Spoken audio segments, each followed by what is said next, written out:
Hey guys, welcome back to the Lit Mag Lab podcast. I'm Marie, aka Vevna Forrow. So previously on the podcast, I was giving you a tour of Chestnut Review. So listen back to the episode if you're interested.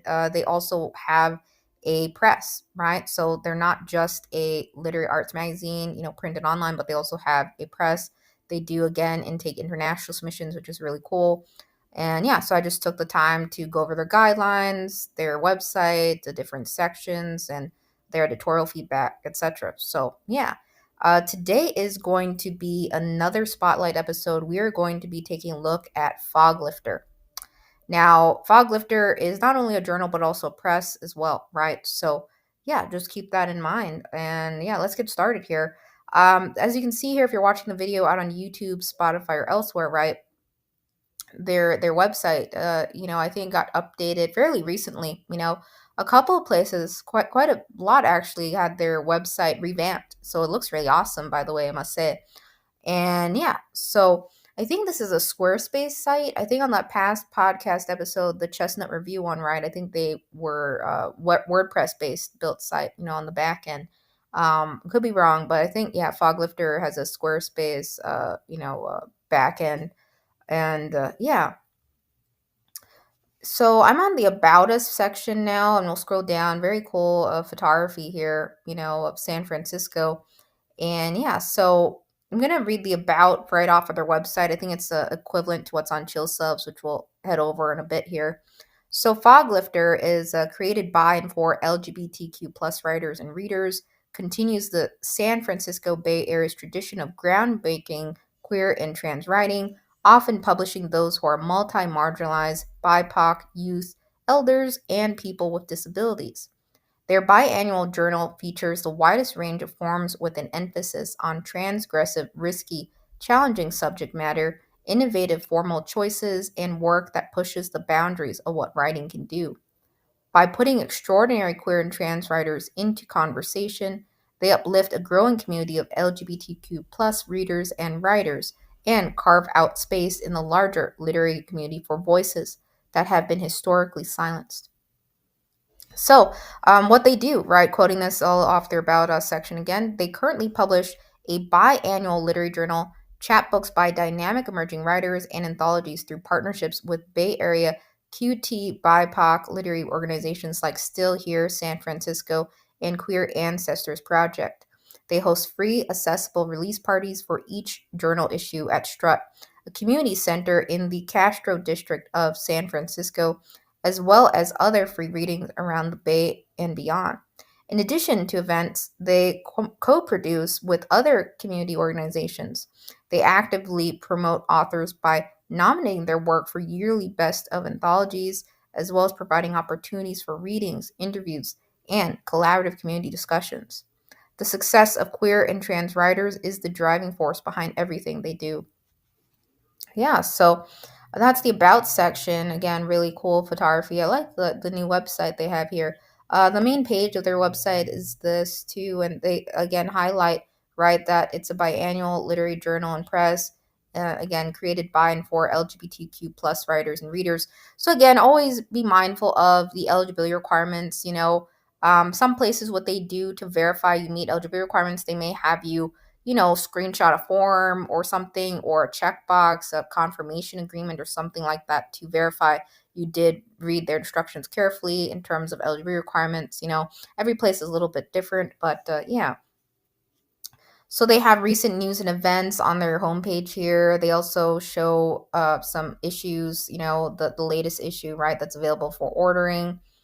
They have, online exclusive submissions open from August 15th to October 15th. That has passed, but they do have some open calls, I believe, so we'll check it out. Um, yeah. So, it states here, right, they were revitalizing, right, their website, revamping it, right, and, again, really, focusing on, really cool, online exclusive issues. So, it states why, online exclusives. So their print publication has limits, right? Page counts, dimensions, ink. The digital issue is a space without borders. They want to, again, uplift work that can't or won't fit in print. multimedia projects, audio pieces, visual art, and performance pieces that demand to be seen and heard in digital spaces. So yeah, just some things in their guidelines about their online, right? It's not open right now, but just in the future, if when they have their window open, I just want to talk about it, their guidelines here for it. So again, they accept only first rights to publication. They do accept simultaneous submissions. However, it says please withdraw pieces that have been accepted elsewhere. It says please include a short bio, description of your work, any past publications, and applicable trigger warnings in your cover letter. Visual and multimedia work must be web viewable. It says please include links or uploads through Submittable and include content warnings if applicable. So again, Submittable is their submission management system.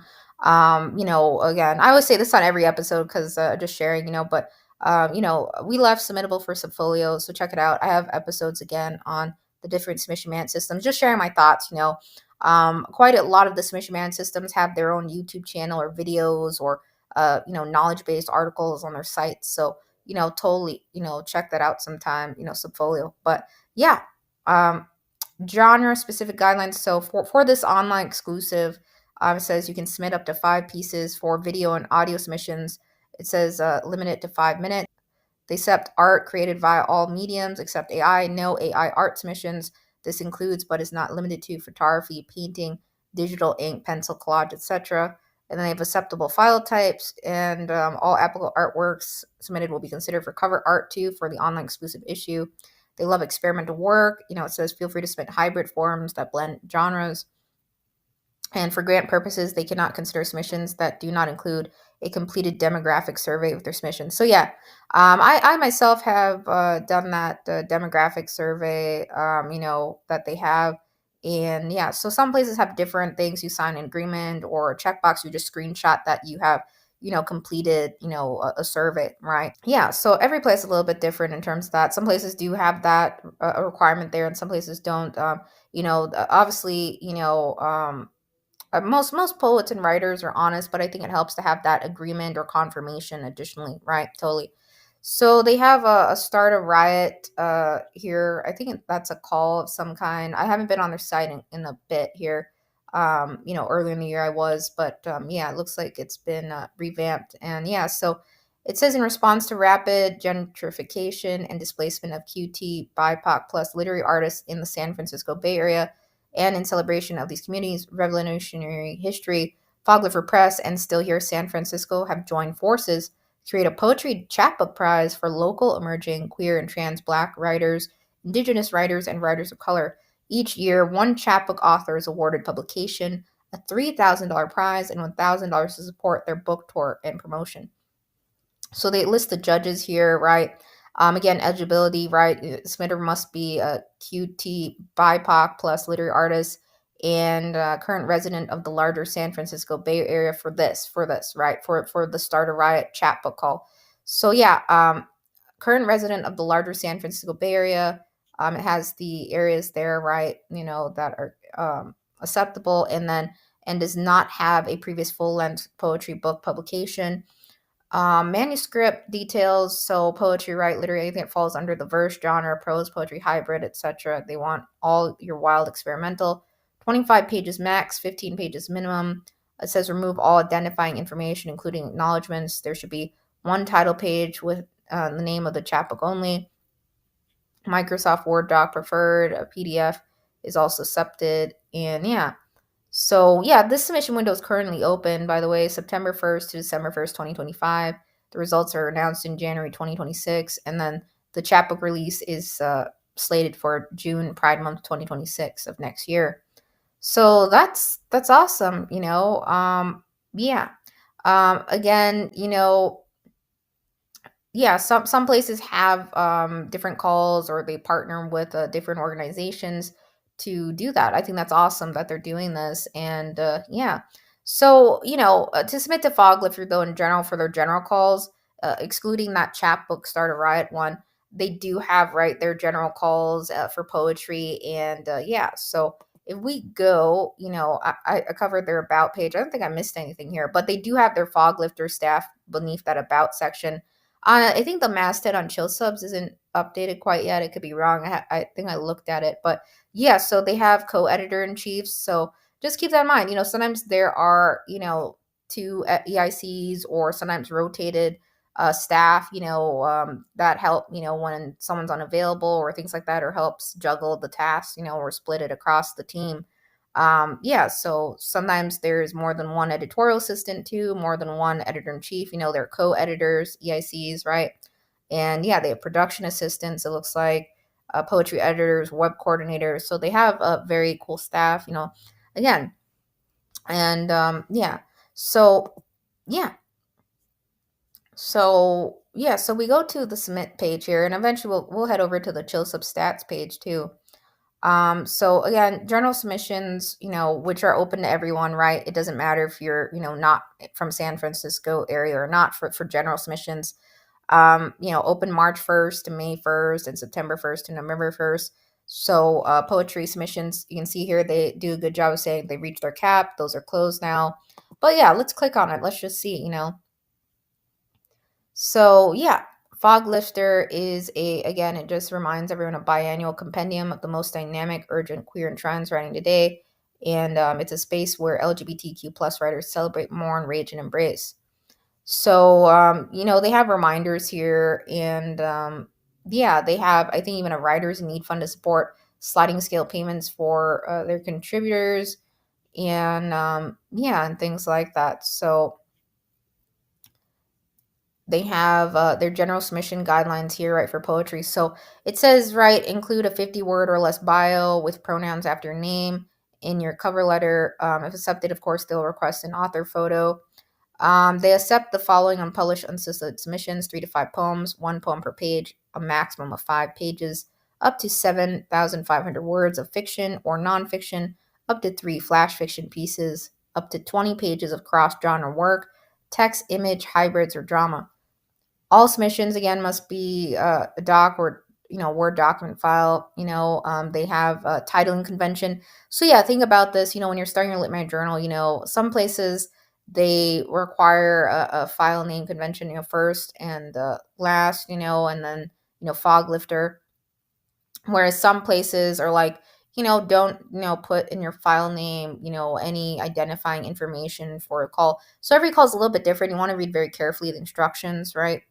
Yeah, most places, if they have concealed cover letters or concealed information, they said remove all identifying information, right? I think they mentioned that for their one of their calls, right, earlier on the page that I showed. So just be mindful about that. I do like doing anonymous blind concealed reads, personally. I think it's better to have all identifying information off. But yeah, I think it's always good to have a standard, right, for file naming, for titling pieces when others are submitting to you, whether you're using a submission management system or not, or, through email or not. So yeah. It says only one submission per genre is permitted each reading period. They do not accept previously published material, and they welcome translated work in all genres, provided rights have been secured before submission. Both author and translator will receive an honorarium. And it says if you recently have had accepted work through them, it says please rate 2 reading periods, which is essentially 1 year to submit again. And yeah, contributors receive 2 copies of the issue in which they appear and $100 honorarium through PayPal. So again, online exclusive issues, right? I just covered that, right? Up to 5 pieces again, and they do video and audio submissions. A limit of 5 minutes. That's awesome. I really like that. I think that's really cool. But yeah, submission periods for their print issues are March 1st to May 1st, fall edition, September 1st to November 1st, spring edition. Submission periods for their digital issues are August 15th to October 15th for the winter edition, and February 15th to April 15th for their summer edition. So yeah, the deadline, passed for this in October, but they do have, their Starter Right chapbook prize, again, that's limited to those who are, a current resident of the larger San Francisco Bay Area. And yeah, and you can't have a previous full-length poetry book publication. So they're really looking for others who haven't had, a poetry book publication before, right? They want to give the opportunity to those who have never had a poetry publication, full length out there. So I think that's nice. Yeah. So yeah, that's pretty much it. They have other, calls, right? But they're not open right now for fiction and poetry, right? Those have hit their caps. But again, they still have their guidelines, here, right? So you can always refer to it, and it's really easy to, click on it. So I think nonfiction has that also closed. Yeah, I think nonfiction recently closed and hybrid. I don't see the buckets for those, but I do see Start a Riot. And yeah, so eventually those will reopen back up. You can always circle back to Foglifter if you're interested in spinning. Really like the artwork and photography they have on their site.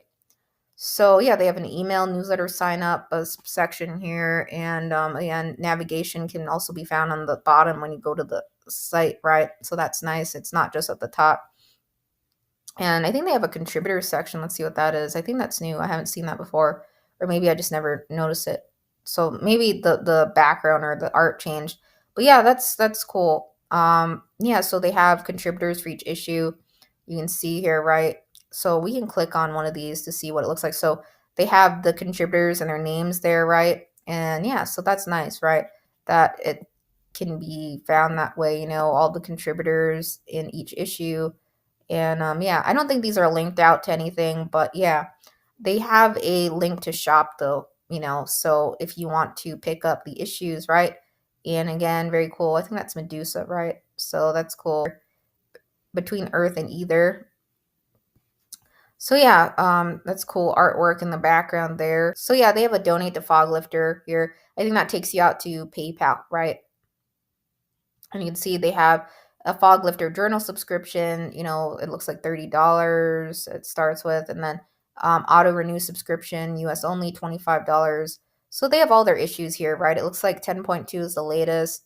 And yeah, that's awesome. I think they have really cool cover art, and again, they have chapbooks and anthologies even, right? So they have had some chapbooks and anthologies already out. I haven't looked at these at all. This is the first time I'm looking at them.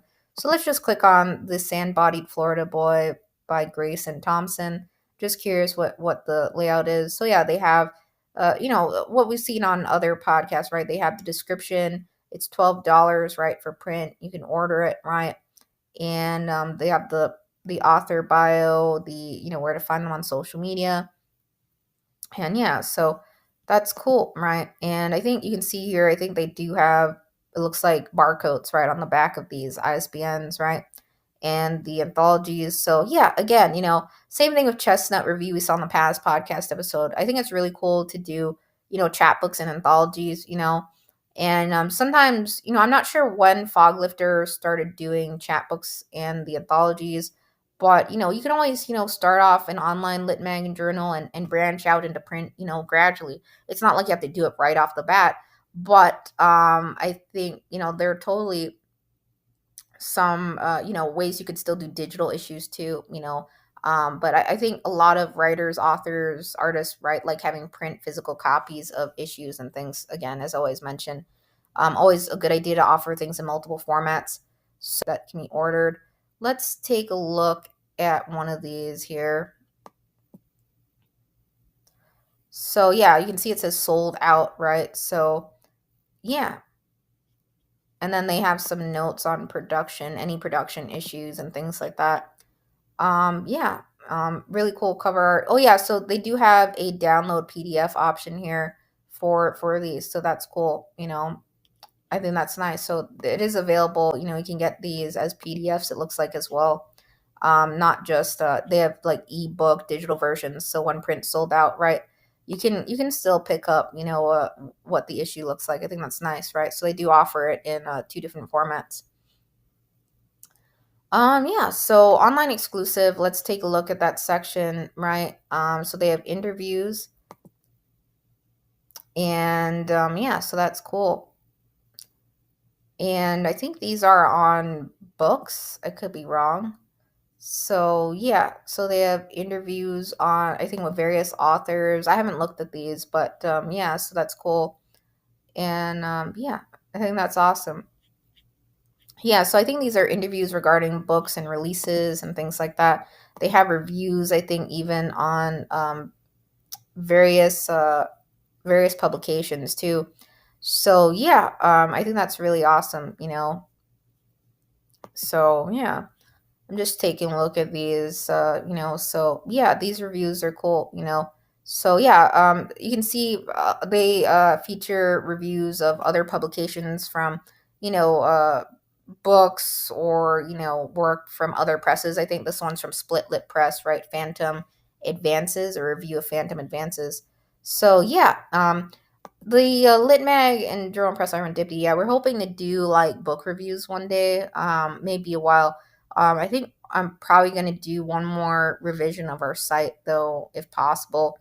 And, different from what you saw on the episode where I covered ours, right? I've done a couple different layout changes, but I think, we're probably going to move away and change the layout a little bit further.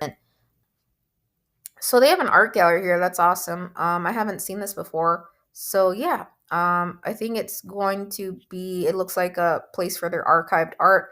I think more is coming soon to that section, so that's cool.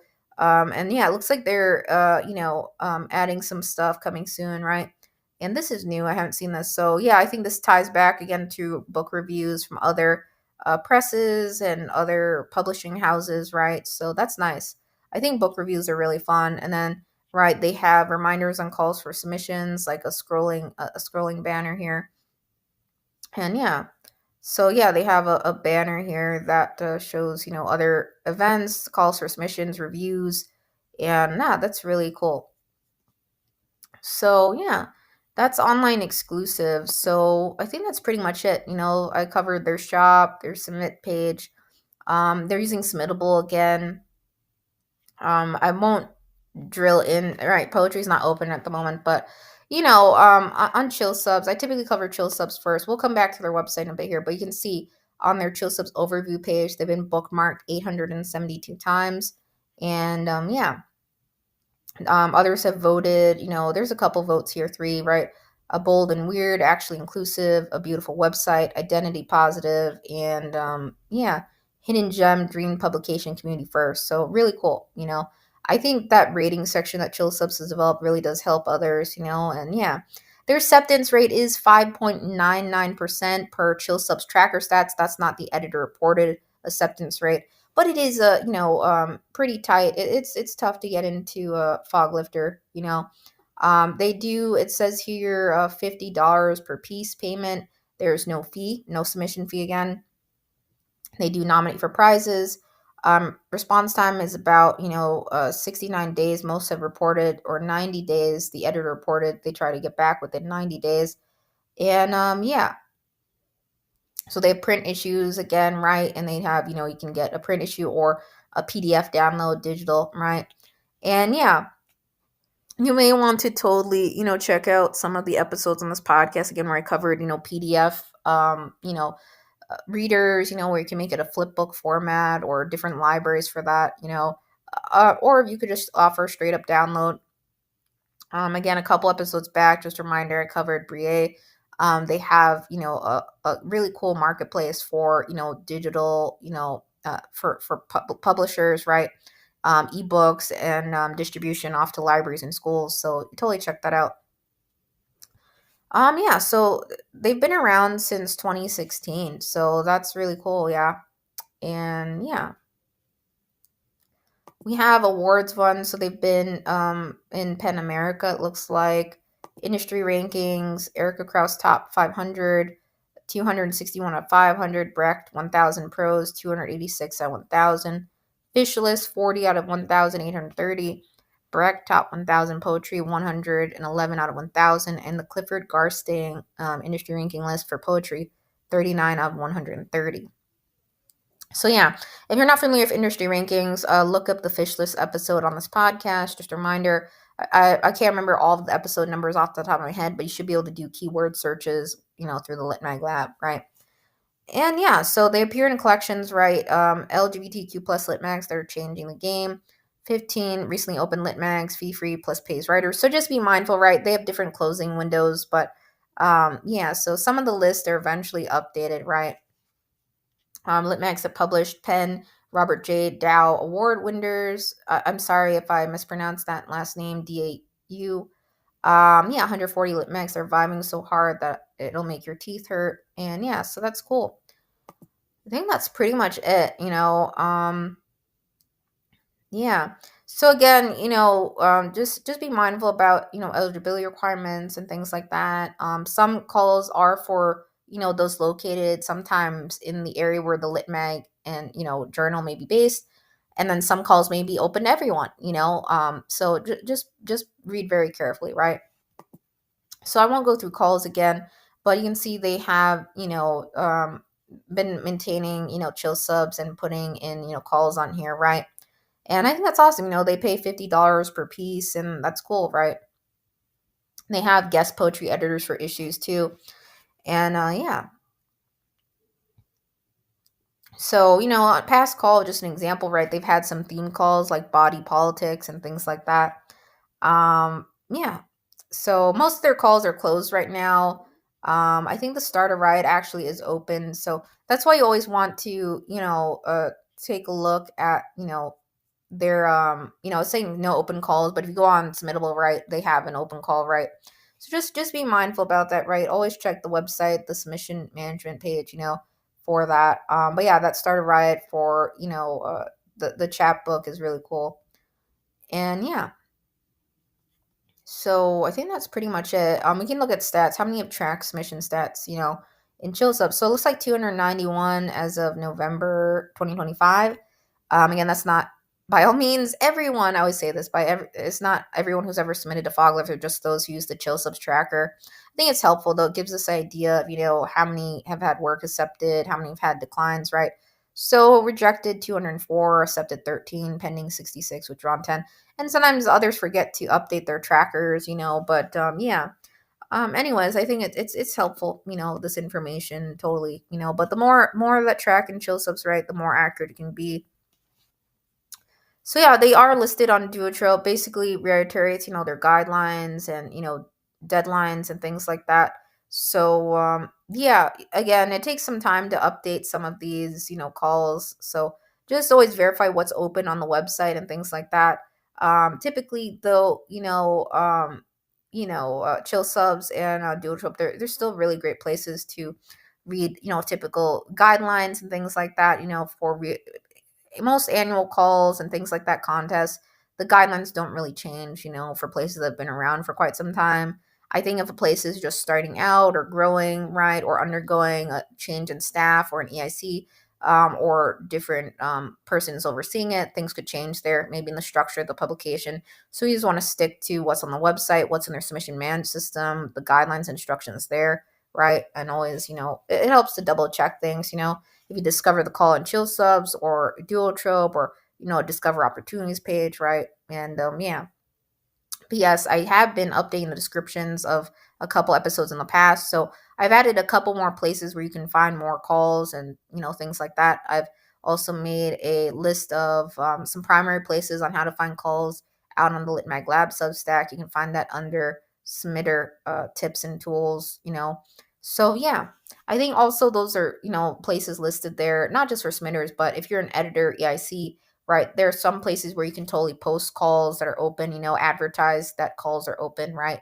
To try and generate more submission traffic aside from social media or, facilitating, let's say, an advertisement or boost post thing on social media. I don't really like that. I think it can be costly, right, to do that. So I think it's best to stick to free methods to, advertise a call or open one, right? But yeah, sometimes places do that. It's hard, with the whole algorithm on social media and stuff like that.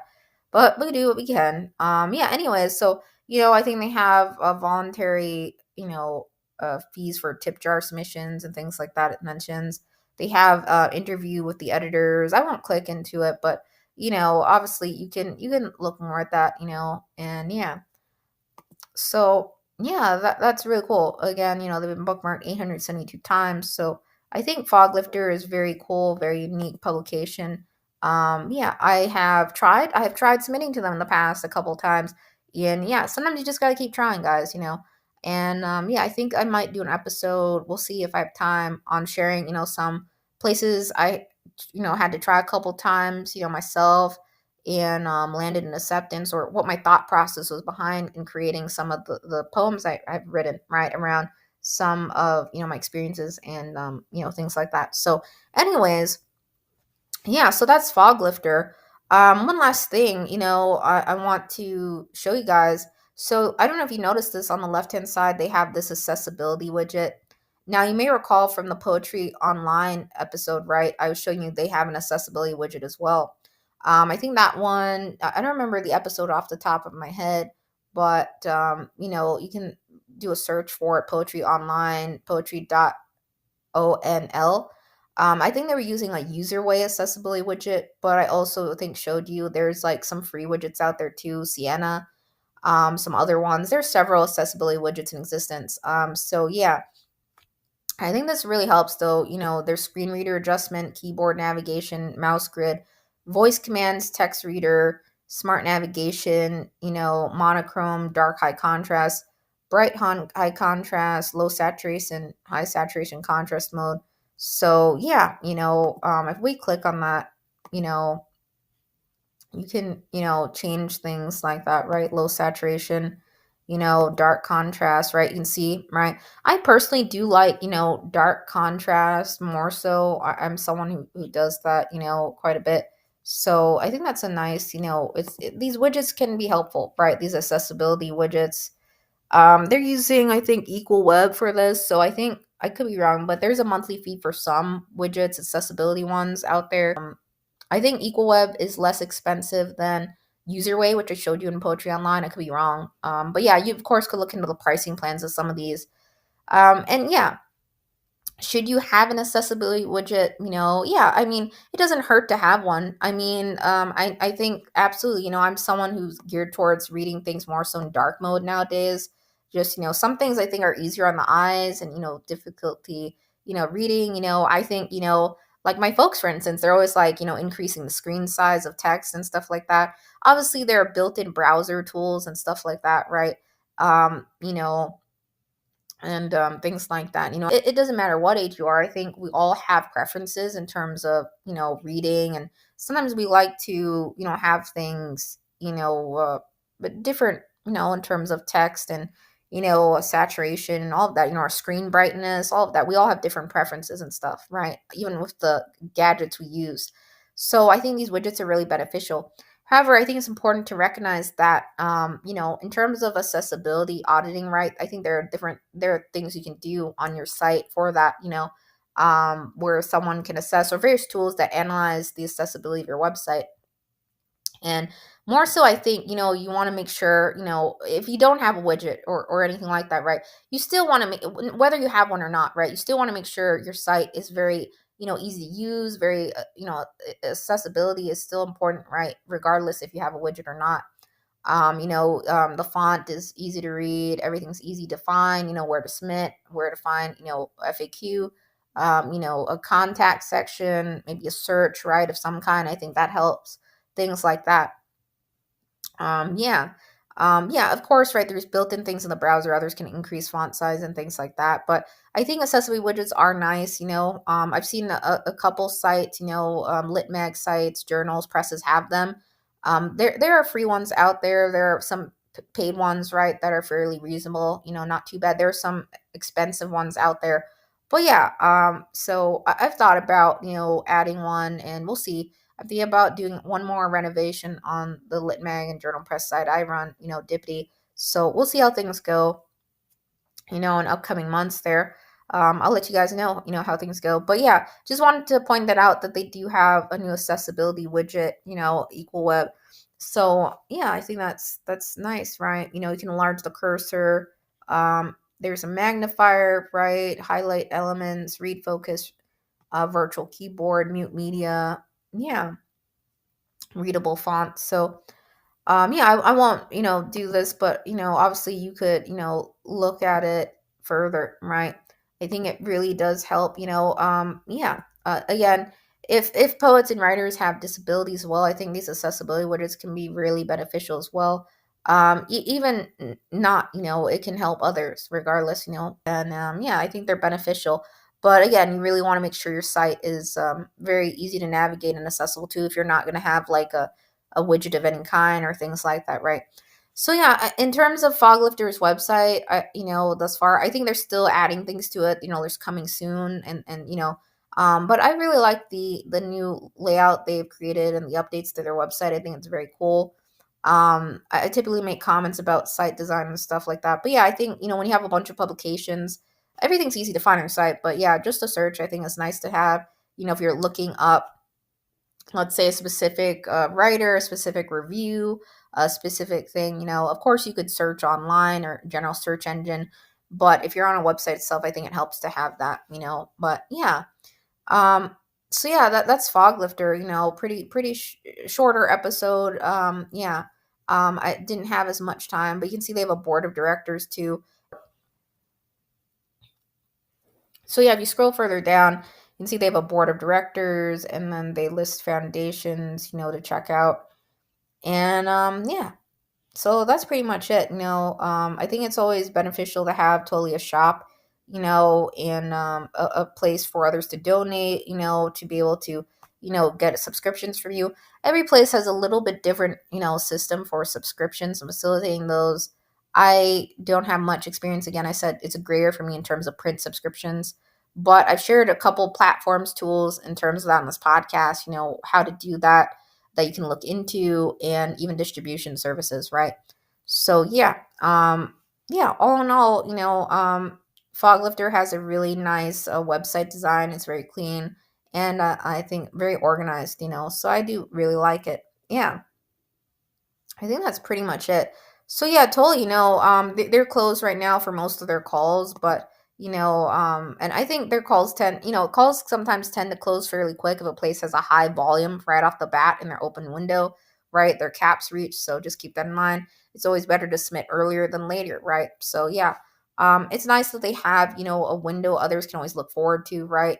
March 1st, May 1st, general submission, September 1st through November 1st, right? Sometimes windows change, with some places, but yeah, so most time others give a heads up, like this is the next window will be open for next year, the following, etc. Right?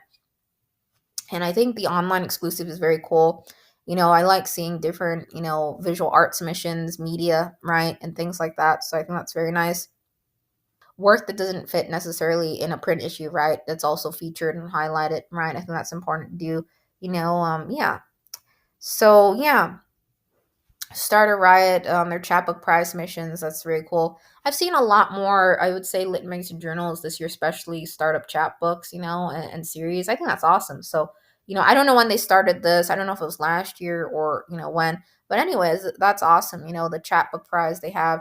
Again, it's focused on those in the San Francisco, right, Bay Area. But yeah. General submissions, their other calls are open to everyone, nonfiction, hybrid fiction, poetry. The online exclusive issues that they do are very cool. And yeah, I like seeing places that do book reviews and sharing other work and things like that. They have a newsletter as well, that others can sign up, get updates and things like that. Yeah, I think it's absolutely necessary to have a mailing list or newsletter, your publication too. So I think that's it. What's statements? I don't think I clicked on that. So yeah, they have a statement. Oh yeah, on the NEA grant termination. So they were affected by that. Yeah. And yeah, so when that happens, a lot of places oftentimes, rely on donations and things like that. A lot of places are hit by that. And yeah, so that's nice that they, give updates and what they support, and how you can support them too, as well. So this section is really nice, just reminders on how to support them, because funding was slashed, right? Donate, buy journals, books, purchase a subscription plan, request Foglifter in libraries and local bookstores, right? Follow them on social media, mention it to your friends and family, right? Word of mouth is very helpful, yeah. And yeah, submit your work, right, during their open submissions, right? Yeah, so there's no fee to submit. That's awesome. I think that's really cool. And they do, organize a lot of events in the San Francisco Bay Area too, which is really cool. And yeah, so yeah, I think that's really cool. And, yeah, so totally check out Foglifter, right? And yeah, that's pretty much it. I just wanted to give you a tour, talk a little about what they do.